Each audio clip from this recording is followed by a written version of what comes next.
As a musician, I've learned that tuning instruments is a vital part of a successful performance.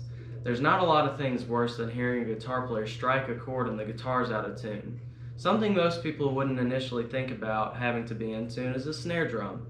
Most people just show up to a concert, hear the crack of the snare made by the drummer subconsciously, and don't think that the snare has to be tuned just like any other instrument. I was taught how to tune a snare drum years ago by my drum teacher, and through a lot of trial and error, I've learned an easy approach to tuning a snare drum.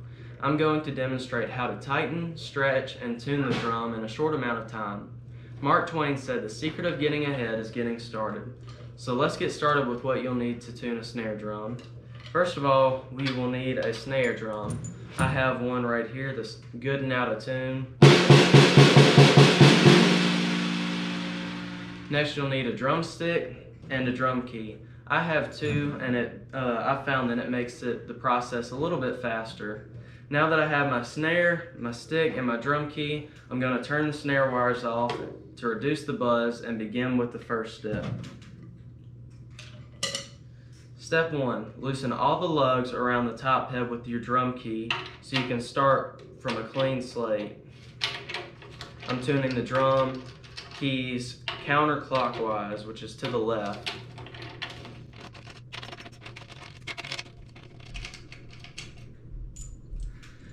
Once all the lugs are loose, you retighten them with your fingers so all the lugs will be at roughly the same starting position.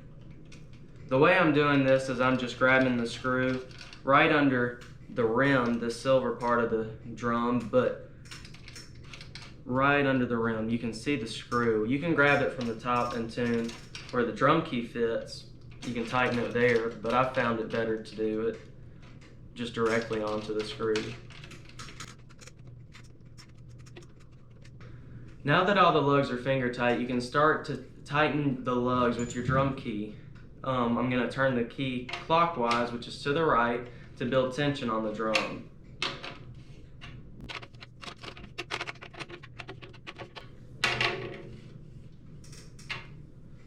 Now that your drum head is tight, the tension is causing the drum head to stretch. So now I'm going to teach you how to speed up that process with step 2.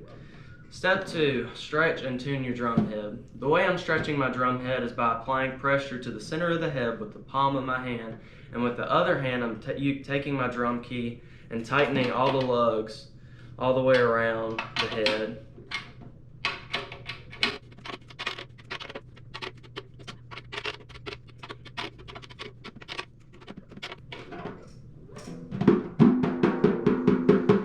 The reason you have to stretch your drum head is because the head at this point is already stretching, which can cause your drum to go out of tune. So by stretching it on purpose, you can break in the head like you would a new pair of shoes.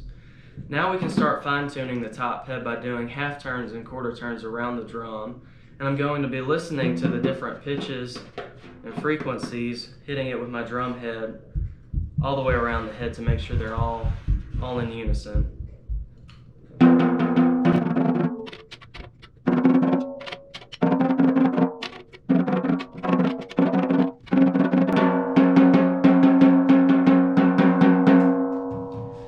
Alright, let's do a quick review. So first I loosened the lugs and then got them finger tight. And now I've stretched the head and done a little fine tuning to the top head. Jeremy Bruckheimer said, "You can't do anything halfway. You've got to go all the way in anything you do." So now it's time to turn the drum over and go all the way by tuning the bottom head.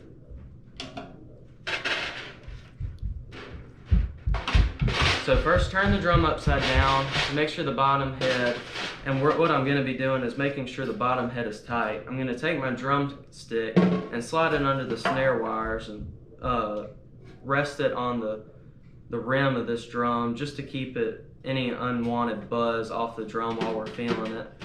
I'm really just going by feel with this one, making sure it's good and tight. You want the drum head to be a lot tighter than your top head.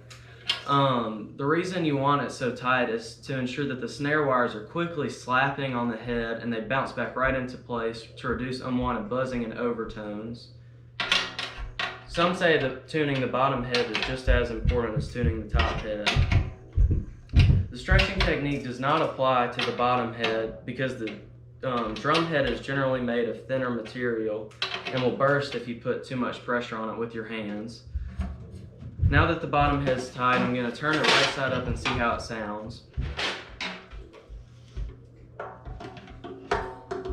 Turn my snare wires on.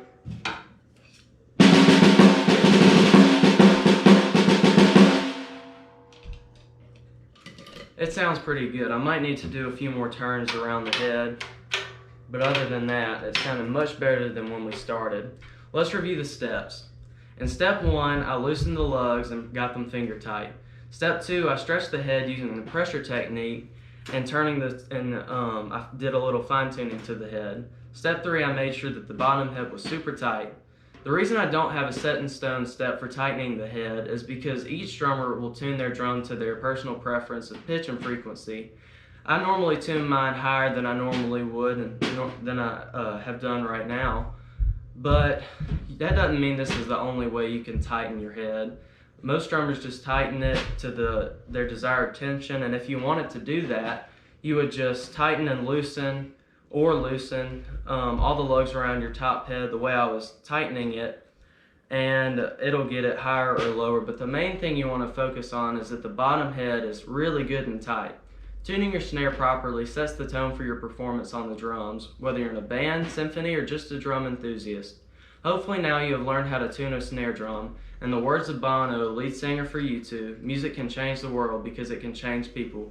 With these basic principles of how to tune a snare drum, you can play music that's not only in tune, but that can change the world.